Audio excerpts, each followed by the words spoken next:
it's Jennifer Hicks with Purpose Planning. Woohoo! The kids are back in school. I know everyone's happy. And whether they're starting pre-K or middle school, everybody's thinking about education and empowerment, the kids learning and just growing as little humans, which is great.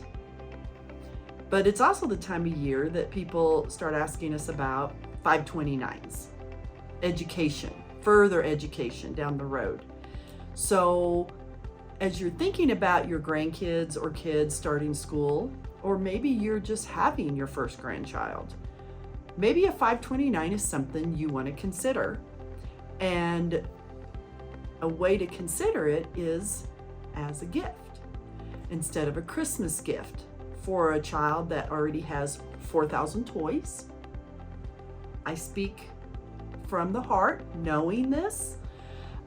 Maybe a contribution to a 529 or giving money towards a 529 because maybe another person or a parent or another grandparent has already contributed to a 529. What the 529s do is you get a tax advantage if you open them up for your grandchild or a child. You get the tax advantage. Or if you don't need the tax advantage and your children have opened them up for your grandchildren, you can give them the money and they can get the tax advantage. Then it grows tax deferred. And then when the child uses the 529 for qualified educational expenses, it comes out tax-free. All of those words sound very beneficial when it comes to investing.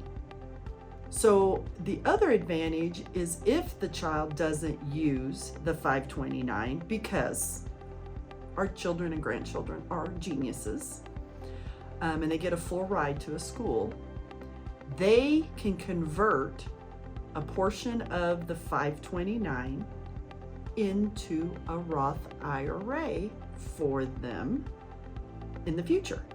So even if you feel like, well, are we putting enough in? You probably are not, because what 529s do is really help offset the rising cost of higher education or the rising cost of trade schools, the rising cost of everything.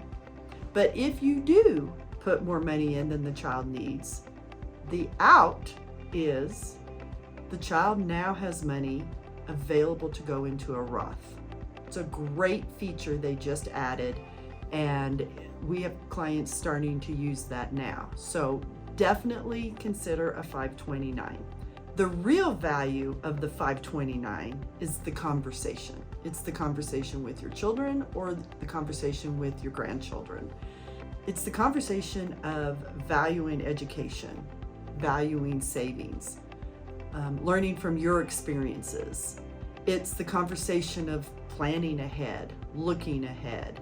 It's the conversation of intentional financial planning or intentional financial decisions. So a 529 can really be more than just a contribution for your grandchild or your children. It can be a conversation that you will revisit as the beneficiary of the 529 ages. Because at some point you will have to have that conversation that we've saved a 529, we've saved in a 529 for you. Oh, you didn't use it all, now you have money for a Roth. So it's more than just a dollar contribution. It's a conversation today, tomorrow, and for the future.